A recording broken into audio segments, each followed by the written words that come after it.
तो मानसिक हिंसा बहुत खतरनाक है। और अगर मन में ये ख्याल आ गया कि हम किसी को मार देंगे या मार दें, संत जन कहते हैं फिर समझो उससे भयंकर पाप आपने किया है। हो सकता है बाहर आपको न्यायाधीश सजा न दे, इसके लिए कोर्ट सजा न दे, लेकिन आपने जो मानसिक हिंसा की है इसका आपको सजा भुगतनी पड़ेगी, और ये दंड आपको आपका ही कर्म देगा, प्रकृति देगी। तो मानसिक हिंसा भी अगर आपने की है पूजा के नाम पर, धर्म के नाम पर, तो उसका फल भी उतना ही खतरनाक होगा।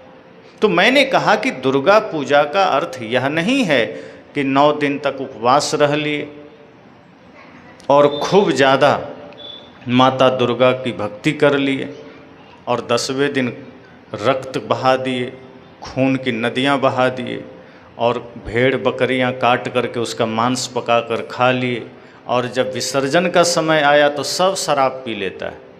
हम देखते हैं बहुत जगह विसर्जन में जितने गंदे से गंदे गाने हैं लोग बजाते हैं डीजे में, और नशा करके ऐसा नहीं लगता है कि किसी माता का विसर्जन करने जा रहे हैं। इतना बुरा बर्ताव आदमी करता है कि समझ में नहीं आता कि वो माता समझ रहा है कि कुछ और समझ रहा है। अपनी सारी मूढ़ता वहीं निकाल लेता है, भीतर छिपे हुए सारे पाप वो बाहर निकाल लेता है। और वहीं पर बहुत जगह ये मैं देखता हूँ, दुर्गा पूजा के नाम पर जो जुलूस निकलते हैं विसर्जन का, चाहे गणेश का विसर्जन का, लोग नशा करके धूम धड़ाका करते हुए, अश्लील गाने बजाते हुए, जो अपनी माँ के सामने गाने नहीं बजा सकता वो दुर्गा पूजा में लोग बजा करके डांस करते हैं। और एक चीज़ आप और देखेंगे, दुर्गा पूजा के नाम पर अब गरबा नृत्य चलने लगा है, उसमें सब लोग जाके नाचते हैं। अब ये कौन सा नया नाटक चला जो दुर्गा ने कब कहा कि तुम मेरे सामने नाच, और जब पूजा का समय आएगा सब गायब हो जाएंगे, जहाँ भक्ति का समय आएगा सब गायब हो जाएंगे। तो दुर्गा पूजा के नाम पर एक फैशन शो चल गया, एक नया आडंबर चल गया कि वहाँ हमें देह का शोबाजी करना है, और वो सब खान पान कपड़े आदि का शोबाजी कर लिए। अब आकर के घर में फिर मांस मछली बना के खा लिए। अब आदमी कहता है कि क्या हो जाएगा, ये तो पहले भी लोग खाते पीते थे। तो पहले जो लोग मांस खाते थे, मदिरा पीते थे, अधर्म करते थे, व्यभिचार करते थे, उसी को तो राक्षस कहते थे। अब एक सामान्य सी बात मैं कह रहा हूँ कि जैसे मान लीजिए भगवान शिव थे, अगर रहे होंगे कभी, तो उनको मानने वाले कौन लोग थे? देवता भी थे, मनुष्य भी थे और राक्षस भी थे। अब आपकी ही बातों से मैं बता रहा हूँ कि जो लोग भगवान शिव को मानते थे और राक्षस थे, पूजा वो भी करते थे, लेकिन जिस वक्त वो वरदान नहीं पाए होते थे, सिर्फ पूजा करते थे, तो लगता था उनसे बड़ा भक्त कोई है ही नहीं। पूरा एकदम उपवास रहना, भूखे रहना, सात्विक भोजन करना। लेकिन जैसे ही शिव जी आके वरदान दे जाते थे, वहीं हंसना शुरू कर देता था कि अब तो मैं शक्तिशाली हो गया। उसी दिन वो बकरा काट के खाता था, उसी दिन वो मदिरा पीता था, और फिर सब जगह लग जाता था लड़ाई झगड़ा में, सताने में, यज्ञ विध्वंस करने में, ऋषि मुनि को सताने में, आम आदमी को मारने में, जानवर मारने में। यही तो आज का आदमी करता है। 9 दिन खूब पूजा करता है, खूब व्रत करता है, और 10वें दिन वही राक्षस बन जाता है। तो राक्षसों की गति उस समय भी अंतिम में वही दुर्गति होती थी। राक्षस कितना भी भयंकर हो जाए, पर वही राक्षस अंत में शिवजी या विष्णु जी के हाथों मारा जाता था। लेकिन जो राक्षस में भी सात्विक हो गया, जैसे राजा बलि या प्रहलाद थे तो राक्षस कुल के, लेकिन जिन्होंने सात्विकता धारण किया, जिन्होंने पवित्रता धारण किया, जिन्होंने भक्ति धारण किया, फिर उनकी दुर्गति नहीं हुई, उनकी सदगति हो गई। तो आज जो आदमी भगवान के नाम पर, देवी दुर्गा या महादेव के नाम पर मांस खाता है, मदिरा पीता है, अधर्म करता है, उसकी भी दुर्गति होगी। ये मत समझना कि भगवान आके बचा लेंगे, वो बचाएंगे नहीं। अगर हमारा कर्म नहीं बदला, हमारा जीने का ढंग नहीं बदला, तो कोई भगवान बचाने वाले नहीं। भगवान जब आपको बुरा करने से नहीं रोके, तो अब फल देने में वो बचा देंगे। आप गलत करने गए तो भगवान तो नहीं रोके, अब लोग कहते हैं कि नहीं, बिना भगवान की इच्छा के कुछ नहीं होता। तो ये और पागलपन की बात है। भगवान इच्छा करेंगे तो सब कुछ होता है। फिर तो यहाँ धरती पर कोई पापी है ही नहीं, सारे पाप का जड़ भगवान है। क्योंकि अगर कोई चोरी भी करता है तो उसमें भगवान का काम है ना, क्योंकि उनकी इच्छा के बिना कोई चोरी कैसे कर लिया। अगर भगवान की मर्जी से पत्ता भी हिल रहा है तो कोई चोरी करने गया, कोई हत्या करने गया, कोई डाका डालने गया, कोई दुष्कर्म करने गया, तो उसमें फिर उस आदमी का कोई रोल नहीं, उसमें तो भगवान का रोल है। तो आज का आदमी दोष भगवान को दे रहा है, वो स्वयं को नहीं दे रहा है। भगवान जिनका स्वरूप ज्ञान का है, प्रेम का है, भक्ति का है, वो आपसे चोरी करवाएंगे। बोलना भी तो सोच समझ के चाहिए कि ये हमने अपनी नासमझी से किया है, ये चोरी, ये जारी, ये छल, ये प्रपंच, ये भ्रष्टाचार, ये हमने किया है, ये भगवान ने नहीं करवाया है। अगर भगवान को आपसे कुछ करवाना होगा, वो आपसे धर्म करवाएगा, वो अधर्म नहीं करवाएगा। अगर भगवान को आपसे कुछ करवाना हो जाए तो वो इस धरती पर हिंसा ही ना होने दें। आपको ही इस गांव का, ग्राम पंचायत का प्रधान बना दिया जाए, सरपंच बना दिया जाए, और आप धर्मात्मा आदमी हैं, तो आप चाहेंगे कि पहले चोरी हो, बाद में हम बचाने जाएंगे? आप चाहेंगे चोरी ही ना हो। ऐसा तो नहीं है ना कि नहीं नहीं पहले होने देते हैं, खाली क्या बैठना, पहले किसी से झगड़ा होने देते हैं, पहले किसी का घर टूटने फूटने देते हैं, सिर फूटने देते हैं। आप ये चाहेंगे कि गलती हो ही ना। आप क्या चाहते हैं कि मेडिकल स्टोर खुला है तो थोड़ा पहले हम बीमार हो लें ताकि उसका मेडिकल चलता रहे। आप ये सोचेंगे कि हम बीमार ही ना हो, मेडिकल खुला है तो खुला है। इतनी करुणा तो आप नहीं करेंगे कि नहीं डॉक्टर हैं, मेडिकल हैं, तो बेचारे का धंधा बैठ जाएगा, थोड़ा हम भी बीमार हो लेते हैं, उनका भी धंधा चल जाए। ऐसा तो नहीं सोचते ना। तो भगवान भी कोई धंधा खोल के थोड़े बैठे हैं कि नहीं थोड़ा सा इन लोगों को पाप करने देते हैं तभी तो सज़ा देने में मन आएगा। क्यों पाप होने देना? तो पाप आदमी अपनी मर्जी से करता है, सारे मूर्खताएं आदमी अपनी मर्जी से करता है, सारे अपराध आदमी अपनी मर्जी से करता है। अब आप देखिए, किसी को कहिए सत्संग में चलो तो आदमी का नकारापन क्या कहता है, जाने का मन तो था लेकिन भगवान की मर्जी होगी तब ना। मतलब भगवान को आपसे इतनी एलर्जी है कि वो सत्संग में आपको जाने नहीं देना चाहते। लेकिन अगर शराब के दुकान पर जाना हो और कोई कहे थोड़ा चलो एक एक बॉटल पी लें, तब आदमी कहता है अरे जाने का मन तो था, भगवान की मर्जी होगी तब ना। तब दौड़ के निकल लेता है, चलो चलो कहीं छूट ना जाए। तब याद नहीं करता कि भगवान की मर्जी होगा तब जाएंगे। चोरी करना हो तब आदमी नहीं कहता भगवान की मर्जी होगी तब चोरी करेंगे। दुनिया के सारे गलत काम आदमी जब करने जाता है तो कभी नहीं सोचता कि भगवान की इच्छा होगी तब करेंगे। लेकिन जब धर्म करना हो, पुण्य करना हो, परमार्थ करना हो, भूखे को भोजन देना हो, गुरु संत की सेवा करनी हो, तब आदमी कहता है कि अगर भगवान की कृपा होगी तब जाएंगे। मतलब भगवान आपको अच्छे कार्य के लिए रोकते हैं और गलत के लिए नहीं रोकते हैं। फिर वो भगवान कैसे हो गए? इसलिए मैं कहता हूँ कि ये दुर्गा पूजा के नाम पर देश में बड़ा पाखंड चलता है। हमने माता दुर्गा के वास्तव स्वरूप को नहीं समझा, हमने शिव के वास्तविक स्वरूप को नहीं समझा। अभी सावन भी बीता, मैंने देखा आश्रम के ही पास शिव मंदिर है, 200 वर्ष पुराना है, तो वहाँ भी शिव भक्तों की लाइन लगी रहती थी।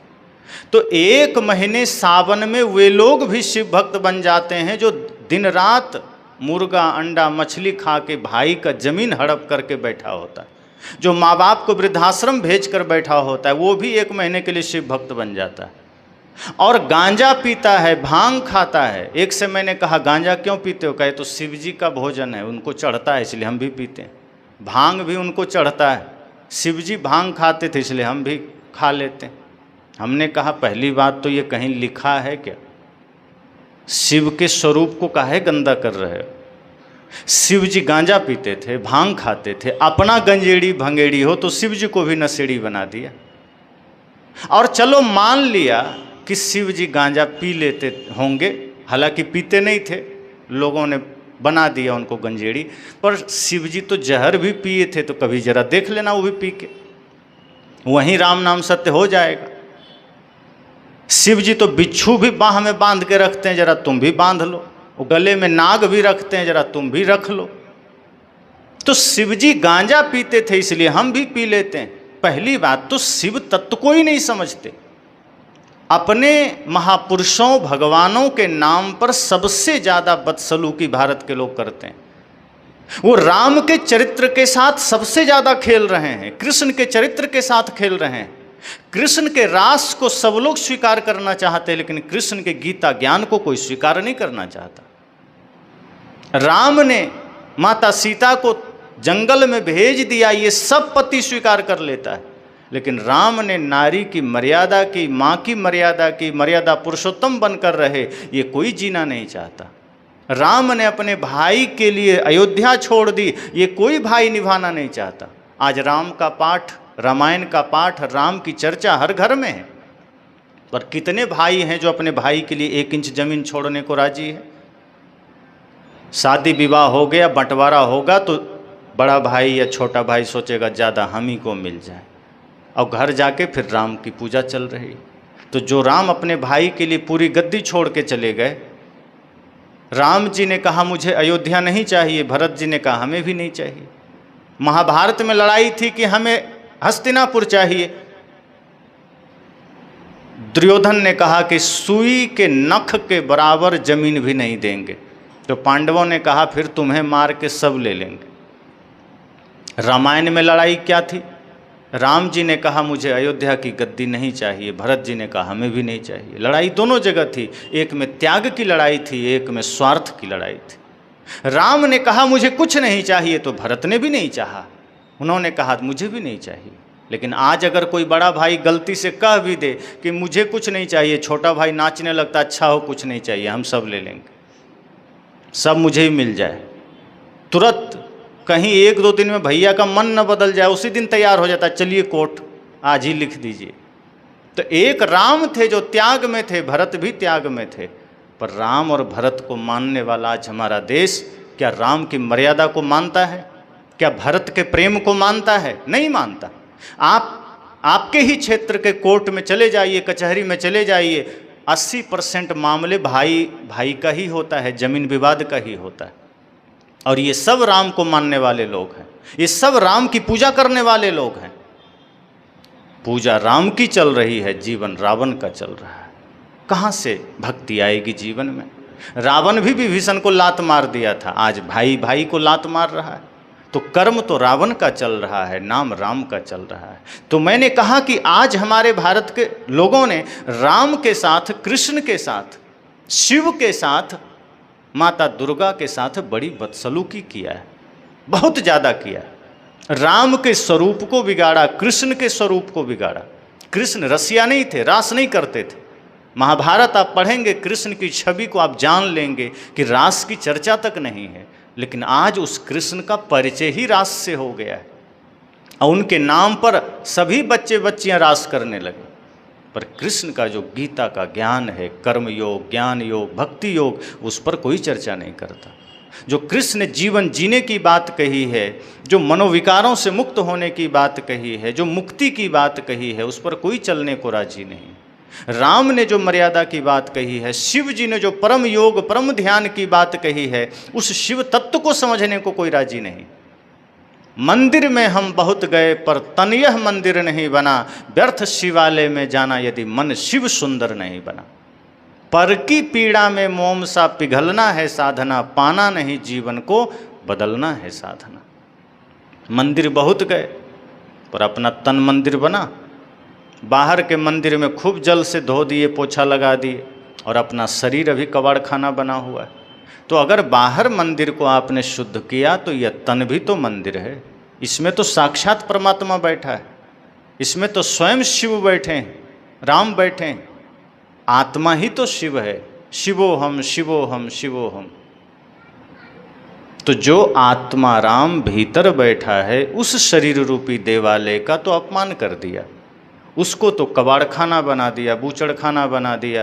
कहीं तंबाकू खा रहे हैं, गाली दे रहे हैं, गलत देख रहे हैं, गलत सुन रहे हैं, पूरा कबाड़ बना दिया। बाहर सफाई, भीतर गंदगी।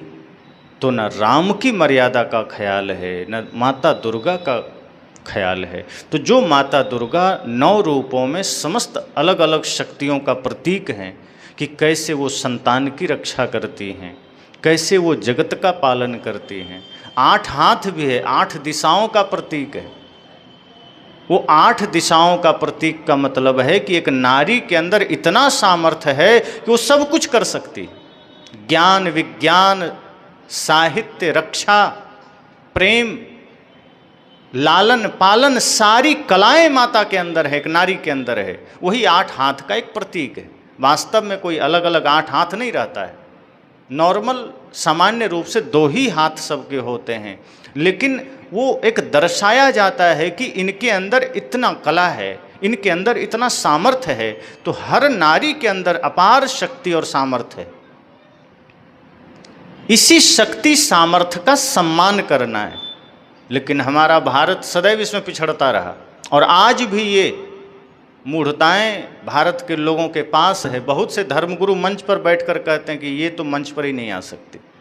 जिस स्त्री के गर्भ से जन्म लेते हैं और जिसके गर्भ से जन्म लेकर के स्वयं को बड़ा बना लेते हैं, वही माता व्यास गद्दी पर नहीं आ सकती। ये कुरीतियां भी हमारे ही देश में हैं। वो तो यदा कदा कोई महापुरुष आते हैं जो इस पर काम करते हैं, तो त्यौहार कैसे मना लिए। एक एक त्यौहार आपके भीतर की शक्ति को जगाने के लिए है, आपके भीतर की शक्ति का परिचय देने के लिए। तो अगर एकादशी व्रत कर रहे हो, नवरात्रि व्रत कर रहे हो, तो इस समझो कि वास्तव में ये है क्या। एकादशी व्रत पर तो मैंने बहुत चर्चाएं की है, आप सबने सुनी भी होगी कि 5 ज्ञानेंद्रियां, 5 कर्म इंद्रियां और 1 मन, इन 11 को जो वश में कर लिया वही एकादशी व्रत कर लिया। पर यही नहीं करते हैं, बाकी सब कर लेते हैं। एक साधे सब साधिया, सब साधे एक जाए, जैसे सींचे मूल को फूले फले अखाए। सदगुरु तो कहते हैं बाकी कुछ मत करो तो चल जाएगा, मन वश में कर लेना। इस समस्त समस्याओं का कारण मन है, और मन वश में नहीं है फिर आप कुछ भी कर लो, कुछ होने वाला नहीं। तो मन को वश में करना है, और मन में वश करने के लिए ही त्यौहार हैं। चाहे दुर्गा पूजा हो, दिवाली हो, होली हो, ये सारे त्यौहार ऋषि मुनियों ने प्रतीकों में आरंभ किया था। लेकिन हम बाहरी स्वरूप को पकड़ लिए, उसके मूल स्वरूप को छोड़ दिए। अभी दिवाली आने वाली, दिवाली क्या है? क्या बाहर सिर्फ धमाके करना दिवाली? वास्तव में दिवाली दियों का त्यौहार है, प्रकाशोत्सव कहते हैं इसे। जिस प्रकार दीप जलाने से अंधेरा खो जाता है, इसी प्रकार से जब हम सब अपने भीतर ज्ञान का प्रकाश करेंगे, ज्ञान का दीप जलाएंगे, तो समस्त अज्ञानता का अंधेरा खो जाएगा, मिट जाएगा।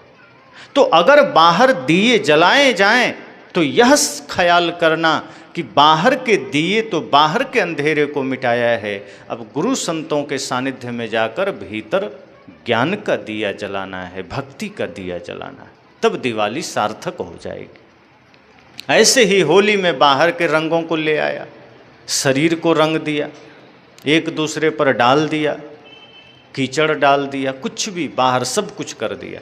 लेकिन मन है क्रोध के रंग में रंगा हुआ, मन है काम के रंग में रंगा हुआ, तमाम विकारों में मन रंगा है। मन पर हम ज्ञान का रंग चढ़ाते ही नहीं हैं, मन पर प्रेम का रंग चढ़ाते ही नहीं। तो होली का भी अर्थ यही है कि मन रंग जाए प्रेम के रंग में, मन रंग जाए भक्ति के रंग में, मन रंग जाए त्याग वैराग्य के रंग में। लेकिन मन को हम नहीं रंगते, तन को रंग देते हैं। मन न रंगाए जोगी कपड़ा रंगाए, सदगुरु कबीर कहते हैं। तो जब मन नहीं रंगेगा और कपड़ा रंग जाए, शरीर रंग जाए, तो फिर होली किस काम का। इसी तरह दशहरा में अगर हम अपनी शक्ति को नहीं जगा पाए, यहाँ अस्त्र शस्त्र की पूजा होती है दशहरा में, और बहुत से जो ओझा बैगा हैं, झाड़ फूक करने वाले, वो शमशान घाट में जाके मंत्र सिद्ध करते हैं, और फिर मंत्र सिद्ध करके आते हैं तो समाज में सबको कहते हैं कि मैं कुछ भी कर सकता हूँ। ये मान्यता है। वे मन को सिद्ध नहीं करते हैं, मंत्र सिद्ध करते हैं, और होता कुछ नहीं है। दुर्गा पूजा अपने मन को साधने का पर्व है। अपनी आत्मशक्ति को जगाने का पर्व है, तो पता नहीं कौन शक्ति जगाने चले जाते हैं। होता कुछ नहीं, देश में इतनी भूखमरी है, गरीबी है, बेरोजगारी है, ये जितने भी तंत्र मंत्र वाले बैठे हैं कुछ नहीं कर सकते। हजारों तो ज्योतिष घूम रहे हैं जो कहते हैं हम तुम्हारा भविष्य बता देंगे, और उन्हें भारत का भविष्य का पता नहीं। आए दिन दुर्घटनाएं घटती है, किसी को पता नहीं। बड़े बड़े धर्मगुरु जो कहते हैं मैं तो कभी भी किसी का भी भविष्य बता सकता हूँ, अचानक प्लेन दुर्घटना हो गया तब मुंह बाए खड़े हो जाते हैं कि नहीं हमसे किसी ने पूछा ही नहीं, हम तो जानते थे।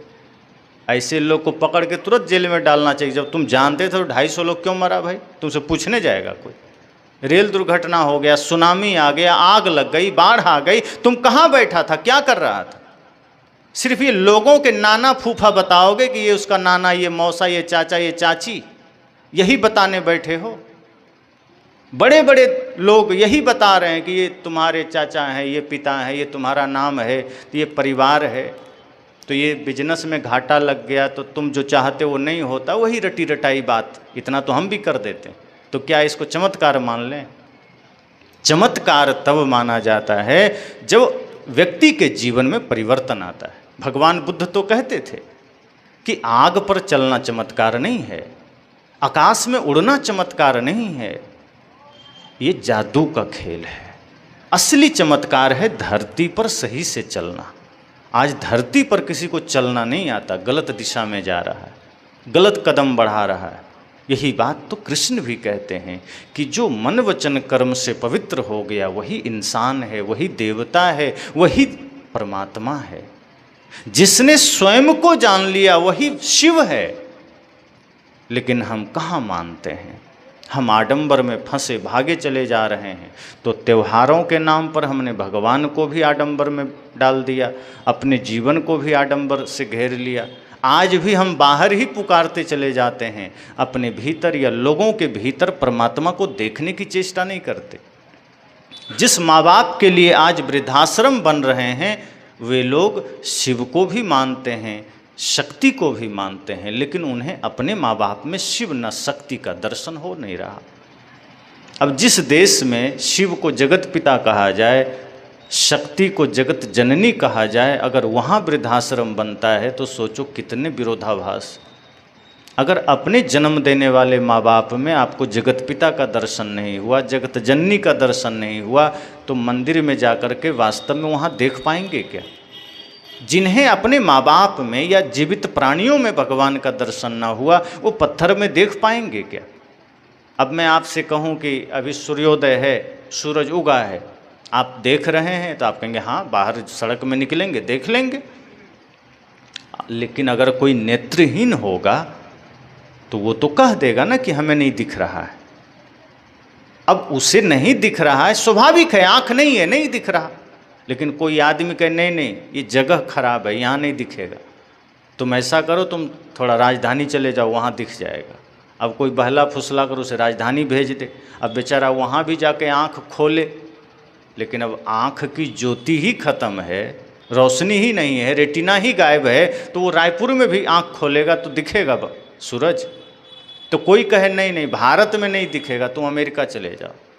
अब वो अमेरिका चला जाए, वहाँ भी आँख खोलेगा तो अंधेरा ही दिखेगा। अब कोई समझदार आदमी कहे तुम सूरज ग्रह पे चले जाओ तभी देख पाओगे, तो जल तो जाएगा लेकिन देख फिर भी नहीं पाएगा। मतलब इतना ही है कि आँख नहीं है तो कहीं नहीं देख सकता, और आँख है तो यहाँ भी देख सकता है। तो किसी के पास अगर विवेक की आँख है तो वो एक एक जीव में राम को देख सकता है, परमात्मा को देख सकता है। लेकिन अगर आँख से अंधा है तो मंदिर भी जाएगा तो नहीं देख पाएगा, फिर वो कहीं चला जाएगा तो नहीं देख पाएगा। और अगर देखना है तो जीवित प्राणियों में ही देखा जा सकता है, यही एक उपाय है। क्योंकि तुलसीदास जी भी यही कहते हैं, प्रकृति पार प्रभु सब उर्वासी, कि प्रकृति से परे वह प्रभु वह राम। अब यहाँ पर देखिए तुलसीदास ने प्रभु शब्द का प्रयोग किया है और श्री कृष्ण ने भी ईश्वर शब्द का प्रयोग किया है। अर्थ दोनों का समान है। गीता में ईश्वर शब्द की बात ज़्यादा आई है और तुलसीदास ने प्रभु कहा है। अब प्रभु का अर्थ क्या है? तो प्र उपसर्ग है, बहु सत्तायाम धातु है, जिसका अर्थ होता है सर्वोत्कृष्ट सत्ता। तो लोगों ने कहा लेकिन वो रहता कहाँ है? तो सब उर्वासी। उर मतलब हृदय। गीता में हृदय कहा, तुलसीदास जी ने उर कहा, अर्थ दोनों का हृदय है। तो तुलसीदास जी भी वही बात कह रहे हैं कि सभी हृदय में राम रहता है, प्रभु रहता है। और कृष्ण कहते हैं ईश्वर सर्वभूतानां हृदय से अर्जुन तिष्ठति, ईश्वर सभी के हृदय में रहता है। और सदगुरु कबीर से लोगों ने कहा कि आप क्या कहते हैं? तो उन्होंने कहा मैं तो आत्मा राम कहता हूँ। तो कहाँ रहता है? कहा हृदय बसे ते ही राम न जाना, वो भी हृदय में कहा। तो हृदय में है, भीतर है, तो क्यों नहीं दिखता? और अगर आपको माता पिता में नहीं दिखा, मित्र में नहीं दिखा, बच्चों में नहीं दिखा, पड़ोसी में नहीं दिखा, छोटे छोटे जीवों में नहीं दिखा, तो मंदिर में दिखेगा इसकी क्या गारंटी? इसका मतलब मंदिर में जाकर जो आदमी सिर झुका रहा है वो शून्य में झुका रहा है, वो देख नहीं रहा है, उसे वहाँ प्रतीत नहीं हो रहा है। अगर मंदिर में दिख रहा है तो बाहर भी दिखना चाहिए, और जिसे बाहर दिख गया उसके लिए सब जगह दिख जाएगा, फिर वो किसी से बुरा करेगा। आप किसी को गाली दे रहे हो तो किसको गाली दे रहे हो? उसके भीतर जो राम है उसे ही तो दे रहे हो, शरीर को तो नहीं दे रहे ना। शरीर को दे भी देंगे, मान लीजिए शरीर से राम निकल गया, शरीर मुर्दा हो गया, तो गाली दो, चाहे मार दो, काट दो, क्या होगा? तो अगर कोई जिंदा है, उसके भीतर अभी राम तत्व बैठा है और आप उसको गाली दे रहे हैं, मतलब राम को गाली दे रहे हैं। अगर आप किसी से झूठ बोल रहे हैं मतलब अब राम से झूठ बोल रहे हैं।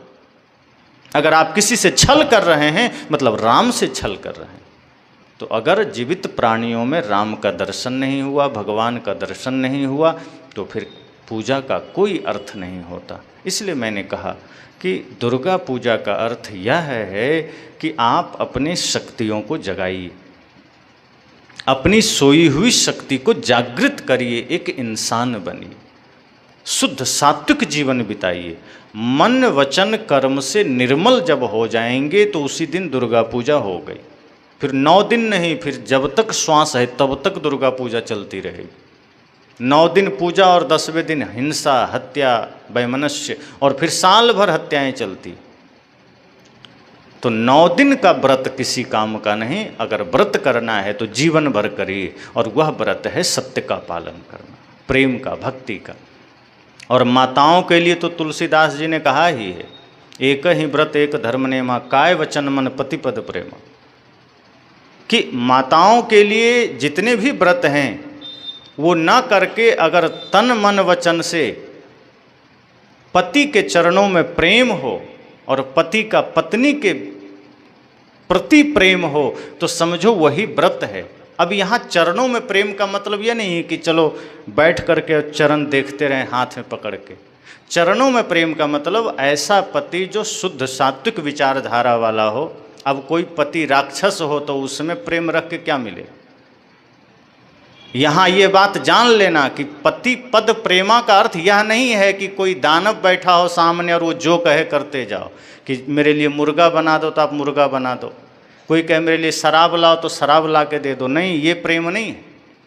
फिर वहाँ यह बात ध्यान रखना कि यहाँ आपको धर्म पत्नी कहा गया। भारत में ही यह दर्जा मिला है धर्म पत्नी का, और देश में यह दर्जा नहीं मिला। तो धर्म पत्नी का अर्थ यह होता है कि जो पति का कदम बिगड़े और उसे धर्म मार्ग पर ले आवे, वो धर्म पत्नी है, न कि उसके हर पाप में सहयोगी बन जाए। अगर आप उसके हर पाप में सहभागी बन गए तो फिर आप धर्म पत्नी नहीं हैं। अगर पति आपसे कुछ गलत करवाना चाहे तो आप अपने धर्म पर खड़े हो जाइए कि ठीक है, तुम शरीर भाव से मेरे पति हो, पर आत्म भाव से तो मैं भी वही हूँ, शिव ही मैं भी हूँ।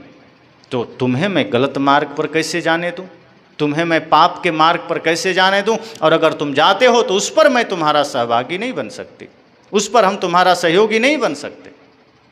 तो व्रत वही है, कहने का मतलब कि जो सत्य को धारण करे, प्रेम को धारण करे। और अगर सत्य को, प्रेम को, करुणा को आपने धारण किया है, शील को आपने धारण किया है, तो बाहर किसी व्रत को करने की आवश्यकता नहीं।